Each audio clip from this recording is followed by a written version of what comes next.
वो कहते हैं ना कि अगर आप कोई काम मन से करते हैं तो संसाधन के अभाव में भी आप उसे परफेक्ट तरीके से कर लेंगे।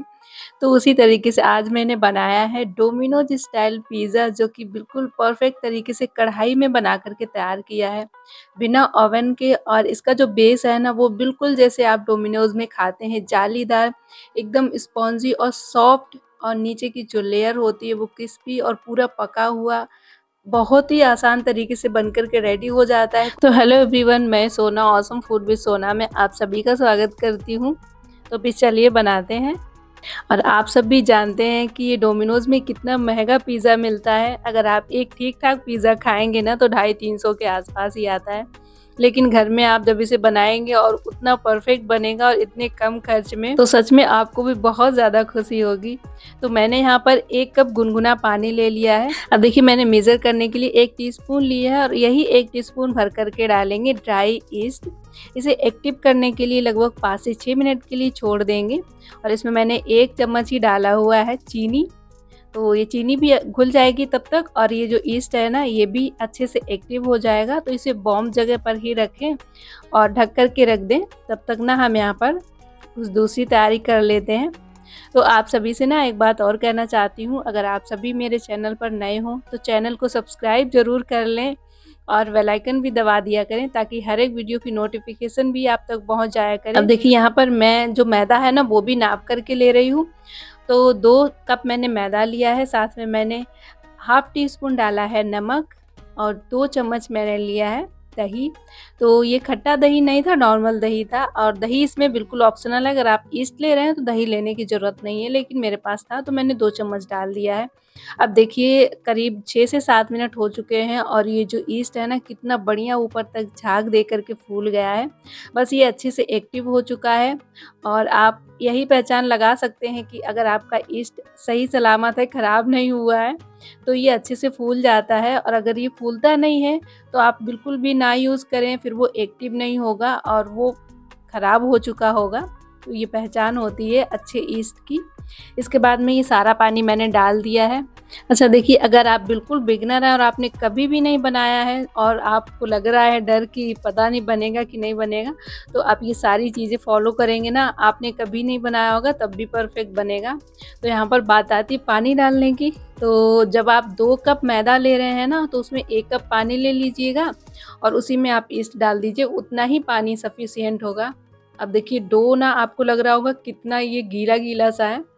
तो यही अच्छे डो की पहचान होती है। जब आप इतना ही लचीला डो लगाते हैं ना, तभी एकदम सॉफ्ट जो बेस होता है वो बन कर के रेडी होता है। बहुत ज़्यादा अगर आप हार्ड लगाएँगे तो वो फिर उतना सॉफ्ट नहीं बनता है। और अब इसे ना अच्छे-अच्छे से पटक-पटक करके, मसल-मसल करके इसे सॉफ्ट कर लेंगे, क्योंकि अभी हाथों में चिपक रहा है। और इसमें मैंने 2 चम्मच ऑयल लिया है। तो ऑलिव ऑयल लेंगे या फिर बटर लेंगे, मैंने ऑलिव ऑयल डाला हुआ है। और इसी तरीके से पटक-पटक करके आपको 5 से 6 मिनट तक इसे अच्छे से सॉफ्ट कर लेना है। और इसे गूँथना नहीं है जैसे हम रोटी का आटा लगाते हैं, बस इसे थोड़ा-सा जो जैसे हाथों में चिपकता है ना, तो उस तरीके से आप थोड़ा-सा मैश करेंगे तो सॉफ्ट हो जाएगा। इसके बाद में आप कोई बर्तन ले लीजिए, उसे हल्का-सा ऑयलिंग कर लीजिए, ऊपर से भी ऑयल लगा दीजिए और अच्छे से कवर कर दीजिए। तो मैं इसे फॉइल पेपर से कवर कर रही हूँ, ताकि ये जो डो है ना, ये अच्छे से फर्मेंट हो सके, बिल्कुल भी इसमें एयर ना जाए। तो इसे हम रेस्ट करने के लिए छोड़ देते हैं लगभग 1 से 1.5 घंटे के लिए। तब तक हम अपनी कुछ तैयारी कर लेते हैं। तैयारी क्या, 15 से 20 मिनट का ही काम है, लेकिन जब वीडियो शूट करते टाइम ना काम करते हैं तो थोड़ा-सा टाइम लग जाता है और तब तक जो हमारा डो है ना, वो भी रेडी हो जाएगा। तो मैंने यहाँ पर सीज़निंग ले लिए हैं सारे, और यहाँ पर पनीर मैंने पहले से ही बना कर के रख लिया था। तो इसमें थोड़ा-सा नमक डालेंगे, पिज़्ज़ा सॉस थोड़ी डालेंगे, और सीज़निंग के लिए मैं यूज़ कर रही हूँ भोज मसाले का ये पिज़्ज़ा मसाला। इसमें कि सारे आपको हर्ब्स मिल जाएँगे, oregano, chilli flakes, mix herbs. तो अगर आप बाय करना चाहते हैं तो मैं डिस्क्रिप्शन में लिंक दे दूँगी, इनकी वेबसाइट पे जा कर के बाय कर सकते हैं। और अगर आपको अलग-अलग ख़रीदना है सीज़निंग सारी ही, तो आपको अलग-अलग भी मिल जाएँगी। वहाँ पर आपको बहुत सारे मसाले भी मिलेंगे, सारे स्पाइसेस जो कि एकदम ओरिजिनल तरीके से उन्होंने बनाए हुए हैं, कोई भी प्रिजर्वेटिव यूज़ नहीं किया है। तो आप गिल्ट फ्री उनके सारे मसाले सीज़निंग यूज़ कर सकते हैं। तो मैं हमेशा ही इनके मसाले यूज़ करती हूँ। तो अगर आप 500 या फिर उससे ज़्यादा की शॉपिंग करेंगे तो आपको फ्री डिलीवरी का ऑफ़र भी मिलेगा। तो चलिए फिर अब हम रेसिपी पे आते हैं। तो यहाँ पर मैंने जो प्याज़ है ना वो स्क्वायर शेप में कट कर लिए हैं 2, साथ में 1 टमाटर लिया है। इसके अंदर का पल्प हम निकाल देंगे और जो ये पेपर है ना इसको हम कट कर लेंगे जैसे हमने प्याज़ कट करके रखा हुआ है। और ये फेंकेंगे नहीं, आप चाहे तो ऐसे खा सकते हैं या फिर सब्जियों में यूज़ कर सकते हैं। इसके बाद मैंने 2 शिमला मिर्च ले ली हैं और इन्हें भी हम सारा स्क्वायर शेप में कट कर लेंगे। क्योंकि पिज़्ज़ा ना मैं करीब 4 बनाने वाली हूँ तो यहाँ पर सब्जियाँ खूब सारी यूज़ करूँगी। आप चाहें तो बेबी कॉर्न भी ले सकते हैं, लेकिन मैंने इतनी सारी सब्जियाँ ली हैं, पनीर लिया है तो फिर मैंने बेबी कॉर्न नहीं लिया है। अब देखिए लगभग 1 घंटा हो चुका है और अब हम अपना डो चेक करते हैं। आप देख सकते हैं कितना बढ़िया फूला हुआ है डो, ऊपर तक आ गया है। यही पहचान होती है एक परफेक्ट डो की। सबसे पहले हम इसकी अंदर जो एयर है वो निकाल देते हैं और इसके बाद में ये सारा ही हम इकट्ठा कर लेंगे और हल्का सा ना हम इसे मसल लेते हैं। इसके बाद में हम जितने भी पिज़्ज़ा बनाना चाहेंगे उतने कट कर लेंगे। पहले तो मुझे लग रहा था कि मैं इसमें 4 बना लूँगी, लेकिन फिर मुझे लग रहा फिर 4 ना छोटे-छोटे हो जाएँगे। तो मैं बड़े-बड़े 3 पिज़्ज़ा बनाऊँगी, तो इसलिए मैं 3 पीसेस में डिवाइड कर ले रही हूँ ताकि तीनों पिज़्ज़ा ना एकदम इक्वल साइज़ के बने।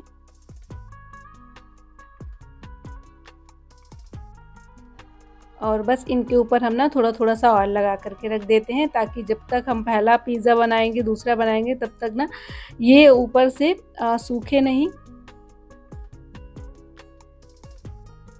इसके बाद में हमने एक बटर पेपर ले लिया है, उसके ऊपर भी हम थोड़ा-सा ऑयल लगा देते हैं और इसे हमें बेलना नहीं है बेलन से, ना ही हाथों से पूरी जैसा बनाना है। बस आप इसे ऐसे ही स्ट्रेच करते हुए इसके ऊपर फैला दीजिए। अच्छा, अगर अभी तक आपने मेरे चैनल को सब्सक्राइब नहीं किया है तो आप सब्सक्राइब ज़रूर कर लीजिएगा और आपको आज की पिज़्ज़ा की रेसिपी कैसी लगी है मुझे कमेंट करके ज़रूर बताइए। और अगर आप ये रेसिपी मेरे फेसबुक पेज पर देख रहे हैं तो पेज को फॉलो भी कर लीजिए। और अभी तक अगर आपने मुझे इंस्टाग्राम पेज पे फॉलो नहीं किया है तो आप वहाँ पर भी मुझे फॉलो कर सकते हैं। ऑसम फूड विद सोना नाम से ही पेज मिलेगा। तो यहाँ पर मैं इसे कढ़ाई में बना रही हूँ तो मैंने थोड़ी-सी जो जिसमें ज़्यादा स्पेस है वो कढ़ाई ले ली है। इसके बाद में मैंने नमक डाल दिया है। वैसे मेरे पास बेकिंग वाला पहले से ही नमक रखा हुआ था, लेकिन मैं उसे ढूँढती रही, मुझे मिला ही नहीं। फिर मुझे अफ़सोस के साथ में अच्छा वाला नमक यूज़ करना पड़ रहा है। तो अब इसे ना अच्छे से मैंने जब फैला दिया, इसके ऊपर हम पिज़्ज़ा सॉस लगा देंगे। अच्छा, एक चीज़ और कि जब सब लोग मैंने देखा पिज़्ज़ा बनाते हैं तो इसके ऊपर फ़ोर्क से ना हल्का-सा छेद कर देते हैं ताकि ये फूले नहीं ज़्यादा। लेकिन जब भी मैंने पिज़्ज़ा बनाया हो मैंने कभी फ़ोर्क से छेद नहीं किया है।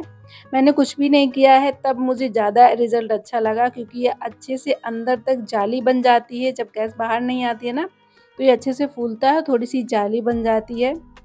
अब सब लोग बोलते हैं कि ये फूल जाएगा अगर फ़ोर्क से नहीं करेंगे तो। तो ऐसा कुछ भी नहीं है, ये कोई रोटी की तरह बिल्कुल भी नहीं फूलेगा। ये हल्का-सा फूलता है, फिर वो बैठ जाता है अपने आप, जाली बनती है। और अगर उसकी एयर तुरंत निकल जाएगी तो फिर उसमें उतनी अच्छी जाली नहीं आती है। ये चीज़ मैंने 2-3 बार बनाए हैं ना तब एक्सपीरियंस की है। तो आप इसी तरीके से बनाइएगा, आपको रिज़ल्ट बेटर मिलेगा। और जब पिज़्ज़ा का बेस थोड़ा-सा स्पॉन्जी होता है तभी खाने में मज़ा भी आती है। अगर हल्का-सा भी ठोस रह जाता है ना तो फिर उतना अच्छा टेस्ट नहीं आता है। तो मैंने इसे पहले प्रीहीट करने के लिए रख दिया था 15 मिनट पहले, और जब प्रीहीट हो गया है तो फिर मैंने उसे प्लेट में रख कर के रख दिया है। अब करीब इसे 15 मिनट तक हम मीडियम फ्लेम पर बेक करेंगे, तब तक हम दूसरा पिज़्ज़ा रेडी कर लेते हैं। तो इसके ऊपर भी मैंने बटर पेपर पे ही फैलाया हुआ है। आप ध्यान रखिएगा कि बटर पेपर पे ही सारा काम करें, नहीं तो फिर ना आपको उठाने में दिक्कत होगी। तो ये चीज़ मैंने पहले 1-2 बार गलती करी है, फिर ना मेरा पिज़्ज़ा ख़राब हो जाता था, उठता ही नहीं था ठीक से। तो अब हमने इसमें चीज़ डाल दी है, इसके बाद में पनीर और जितनी सारी सब्जियां आप यूज़ कर सकते हैं वो डाल दीजिएगा। फिर इसके ऊपर और खूब सारा हम चीज़ डालेंगे, और मुझे पहले वाले पिज़्ज़ा में ऐसा लग रहा था कम चीज़ डाला है, लेकिन इस बार ना मैं एक्स्ट्रा चीज़ ऐड कर रही हूँ। इसके बाद में मैं सारे सीज़निंग डाल दूँगी इसमें, black pepper powder, mix sauce and chilli flakes. अब देखिए 15 मिनट हो चुके हैं और अब हम पिज़्ज़ा चेक करते हैं। वाओ! कितना बढ़िया फूला हुआ है और ये अच्छे से पक गया है। अभी हम आपको निकाल कर के पहले दिखाएँगे। तो दूसरा पिज़्ज़ा मैंने रख दिया, तब तक ये भी बेक होता है। तब तक हम ना अपना ये पिज़्ज़ा चेक कर लेते हैं। तो इसके ऊपर हम सबसे पहले थोड़ी-सी मिक्स ऑफ सीज़निंग डाल देंगे और इसका नीचे से हम बटर पेपर हटा देते हैं पहले। वैसे आप लोग ज़रूर बताइएगा कि आप लोगों को पिज़्ज़ा पसंद है कि नहीं पसंद है? और अगर पसंद है तो आप बाहर से खाते हैं कि घर में बनाते हैं? आप इसका बेस देख सकते हैं कितना फूला-फूला बना हुआ है। मैं पिज़्ज़ा कटर नहीं है मेरे पास, इसलिए मैं चाकू से कट कर रही हूँ और आपको कट करके पहले दिखाऊँगी। देखिए ये कितना बढ़िया इसका जो बेस, मतलब मेन चीज़ होती है जो अच्छी या ख़राब हो सकती है वो आपका बेस ही है। अगर बेस बहुत ज़्यादा अच्छा बन गया है तो आप पिज़्ज़ा तो बना ही लेंगे, उसमें कुछ ऐसा कठिन काम नहीं होता है, एकदम आसानी से बन जाता है। लेकिन दिक्कत आती है ना बेस बनाने में। अब क्योंकि गरम-गरम ही खाना होता है तो फिर मेरी बहन को मैंने बुलाया, अब वो खा कर के बता रही है। बोली दीदी बहुत अच्छा बनाया हुआ है। वैसे उसको पता है कि हर बार जब भी वो आती है मैं पिज़्ज़ा बना कर के खिलाती हूँ। तो इस बार उसको और भी ज़्यादा अच्छा लगा था। वैसे मैं ज़्यादातर घर में आटे का पिज़्ज़ा बनाती हूँ, मैदा तो बहुत कम यूज़ करती हूँ, लेकिन आज ना एकदम वही डोमिनोज़ वाला फ़ील चाहिए था। वैसे अच्छा तो आटे का भी लगता है, लेकिन थोड़ा-सा 10-20% तो फ़र्क होता ही है। तो मैंने कहा चलो एक आध बार में मैदा खाने से कुछ नहीं हो जाएगा। वैसे अगर आप आटे का बेस का पिज़्ज़ा की रेसिपी चाहते हैं, मुझे कमेंट करके ज़रूर बताइएगा। जब भी मैं ओवर एक्साइटेड हो जाती हूँ ना, तब इस तरीके की गड़बड़ मुझसे ज़रूर होती है। और अब मुझे हाथ जलने का तो उतना दुःख नहीं हो रहा था, लेकिन मुझे पिज़्ज़ा बिखर गया उसका थोड़ा-सा ज़्यादा दुःख हो रहा था। ख़ैर ज़्यादा नहीं बिखरा हुआ है, उसके जो पनीर के पीसेस हैं वही निकले हुए हैं। तो हाथ थोड़ा-सा हल्का-सा जल गया है, उससे पहले मैंने ठंडे पानी में बहुत देर तक सिकाई करी, इसके बाद में अब मैं ये तीसरा पिज़्ज़ा यहाँ पर बेक कर रही हूँ। तो इसमें मैं सारी सीज़निंग डाल कर के करीब 15 मिनट तक ही बेक करते हैं हर बारी, आपको बहुत ज़्यादा नहीं बेक करना है। अगर आपने अच्छे से बेस बनाया हुआ है तो 15 मिनट में वो अच्छे से बेक हो जाता है। अब ये वही पिज़्ज़ा है जो बिखर गया था इसका, तो थोड़ा-सा चीज़ इधर-उधर हो गया है और पनीर थोड़ा-सा गिर गया था, बाकी इसमें कुछ भी गड़बड़ नहीं हुआ है। मुझे तो लगा सारा ही खराब हो गया। तो अब चलो मैं इसको कट करके दिखा रही हूँ। आप इसका पहले बेस देखिए कितनी जाली बनी हुई है एकदम परफेक्ट, और जो नीचे की लेयर है ना वो भी बढ़िया क्रिस्पी सिकी हुई है। तो जैसे ओवन में सिकता है ना, बिल्कुल वैसे ही बन कर के रेडी हुआ है। अब ये भी हम गरम-गरम खाएँगे। हाथ जला लिए हैं तो इसका बेनिफिट थोड़ा-सा उठा लेना चाहिए। तब तक ये बेक हो रहा है। अब वो भी पिज़्ज़ा मतलब जैसे ही बनते जा रहे थे ना वैसे ही फिनिश होते जा रहे थे, क्योंकि वेट तो किसी से नहीं होगा, गरम-गरम पिज़्ज़ा ही खाएँगे सब। मैं सोच रही थी कि मैं सारे बना कर के रखूँगी फिर इकट्ठे दिखाऊँगी। अब फिर उससे गड़बड़ हो जाती खाने के लिए, क्योंकि पहले के बने हुए पिज़्ज़ा ना फिर ठंडे हो जाते। और अब ये तीसरा पिज़्ज़ा है, और तीसरा पिज़्ज़ा ना मुझे काफ़ी ज़्यादा अच्छा लगा है, क्योंकि इसमें मैंने खूब सारा चीज़ डाला हुआ है। वैसे पहले भी डाला है लेकिन इसमें ना एक्स्ट्रा चीज़ डाला है, और इसका बेस भी एकदम बढ़िया बन कर के रेडी हुआ है। तो बस ये एक चीज़ होती है, जब आप फ़ोर्क से इसे छेद नहीं करते हैं तो फिर ये अच्छे से अंदर तक जाली आती है, और थोड़ा-सा फूलता है ना इसका बेस तो और ज़्यादा अच्छा लगता है। तो आप भी बनाइएगा और एन्जॉय कीजिएगा, और मुझे कमेंट करके ज़रूर बताइएगा कि आज के पिज़्ज़ा की रेसिपी आप सबको कैसी लगी है। और ये रेसिपी अपनी फैमिली एंड फ्रेंड्स में ज़रूर शेयर कीजिएगा, और अगर आपने पूरा वीडियो देखा है तो मुझे कमेंट करके ज़रूर बताइएगा, क्योंकि आज का वीडियो थोड़ा-सा लंबा हो गया है, क्योंकि सारी चीज़ें बताने के चक्कर में कभी-कभी लंबा हो जाता है। तो आज खूब अच्छी बारिश हुई है, हम लोग यहाँ पर बालकनी में एन्जॉय कर रहे थे। तो फिर मिलते हैं एक और नई रेसिपी के साथ में, तब तक के लिए bye bye, take care, thanks for watching.